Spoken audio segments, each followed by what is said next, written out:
Hello YouTube and welcome to my channel. Today I am going to take a look at something that really is important for me as a foreigner living in a different country, and specifically shopping online. Now, living in Korea, this can be quite difficult because a lot of things require you to be able to read the language and also do some other things. So here's a question to you. Have you ever thought about buying things online in Korea? Have you ever tried buying things in Korea online that would require nothing but your own cell phone? Or most importantly, basically, do you want to be able to buy things in Korea?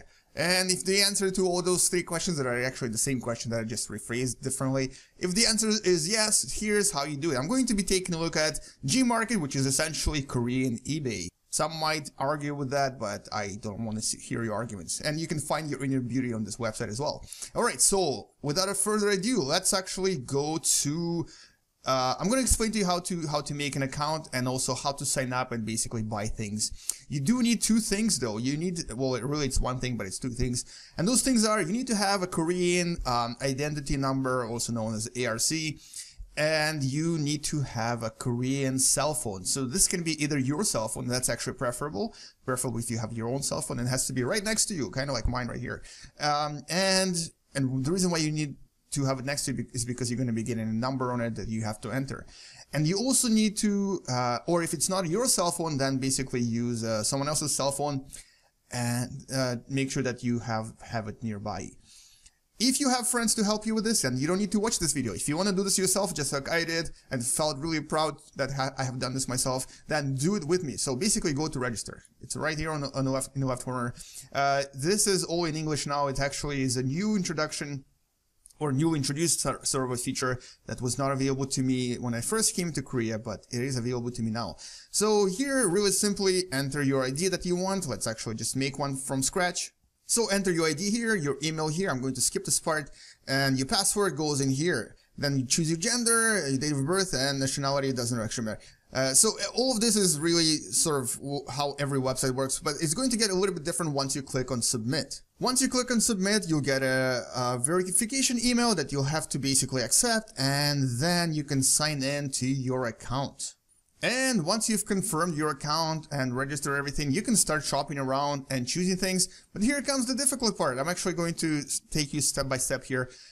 So first step is open Internet Explorer, because with Korean websites, especially when it comes to purchases or basically anything that requires your phone number, you need to use a browser that is sort of official browser in South Korea, and that is Internet Explorer. If you're using Safari or Chrome, you may need to get Internet Explorer somehow. So let's just, I'm going to go ahead and actually start typing things. I want to buy some tea, and oh my god, this is so expensive. I want to buy some Earl Grey. Let's actually look for some Earl Grey, and I'll show you how to purchase things using a Korean website. Okay, this is not the cheapest one, but whatever. So let's just say I want to buy this. I'm going to select it here, and so you have to make sure you click on this and you select it here, and basically then add it to your cart or buy now. So I'm going to buy it now. And here you'll get this type of a payment information thingamajig where you'll be asked your shipping information. Now this might be the hard part, but it's actually the easiest part. So enter your name, and this should be entered in the same way that you used when you register your cell phone. Or basically, if this is not your cell phone, enter this person's cell phone's name, I guess.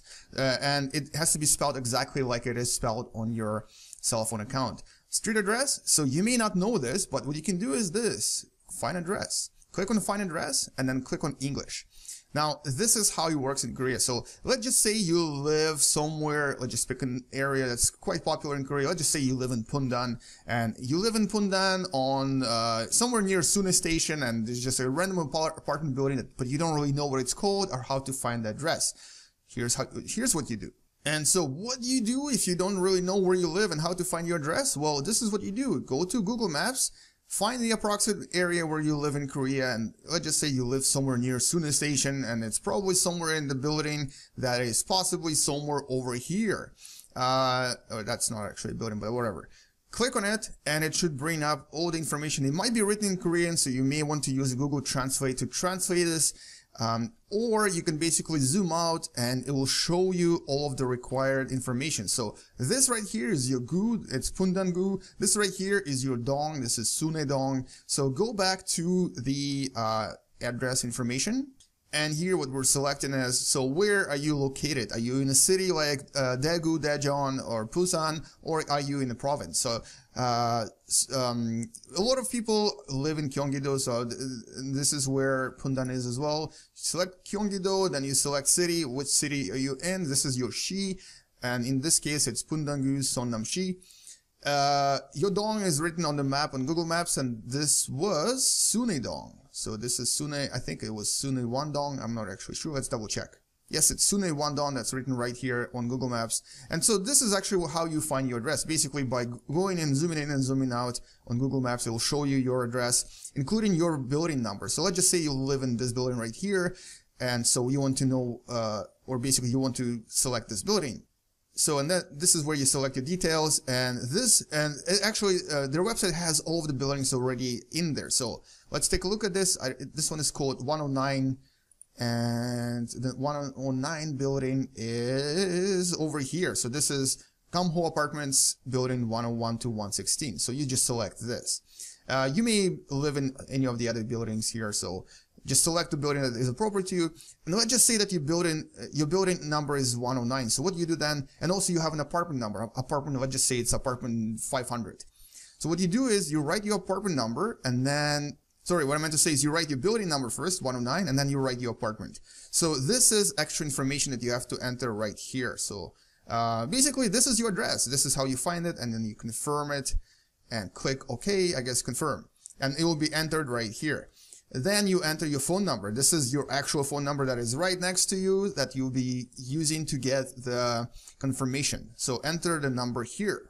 And then you go on the bottom, and there's actually several choices here. You can use a credit card from home, but I don't really know if it works really well because I was not able to use mine and it didn't go through. And I may have accidentally even blocked one of my cards this way. You can use PayPal, but once again, PayPal is really strict with addresses, so if your address is not set to Korea, you may not be able to use it. This, I have no idea what this is, wire transfers. So if you do have a credit card issued in Korea, basically that's your normal bank card. If you have a bank card from Korea, and you should have that because that's probably how you're getting paid here, you're going to be entering this into your information that is about to come up. So basically, first step is to select the card that you have, and this is dependent on the bank that you're using. So let's just say you have KB, which is the first choice here. Submit your order, and you'll have, it will actually ask you to install something and say yes, and enable all the pop-ups because it'll have a lot of different security features going on here. So click on OK. And after about a minute or so, possibly a few seconds, you will get a window that looks sort of like this. It might be a little bit different for you depending on the card you're using. But basically, this is the central authorization system of everything in Korea online. So every time you try to do anything online in Korea, including basically just registering for a video game or, just trying to chat online and making a forum account, you will need to do this. There's several choices here. There's one called PC. There's something else that's some sort of a USB thingamajig. There's one called IC card. I don't know what that is. You want this one right here. It's called 휴대폰, which is handphone, which is cell phone. This is basically a smartphone registration. You need to keep this as what it is here. This has to be your handphone or cell phone, and right here afterwards you enter your actual phone address. When I say phone address, I mean phone number. So here select the service that you use. I use KT, then your phone number, and click on this right here. So in Korea, everything that's okay is on the left side, everything that's cancel is on the right side. If you don't recognize the symbols, this one here means no, this one means yes. And that's really it. So that's all you need to do. After this, you'll get a message on your phone and also a confirmation email saying that you purchased the product. Anyway, so basically that's how you buy from Gmarket. But there's so many more online stores in Korea, and a lot of them use a very similar system, except that you actually need to be able to read a bit of Korean, because once you actually realize that all the registration is done with your cell phone and not with anything else, you can basically go ahead and register everywhere.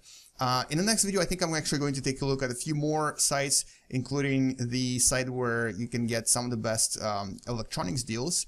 And that site does need you to have, you need to be able to read in Korean, and you need to actually have cell phone registration. Gmarket, however, is a little bit easier, and it does allow you to register, in English, and you do have a little bit more choice here. Anyway, thank you for watching. Please subscribe and take care. Bye-bye.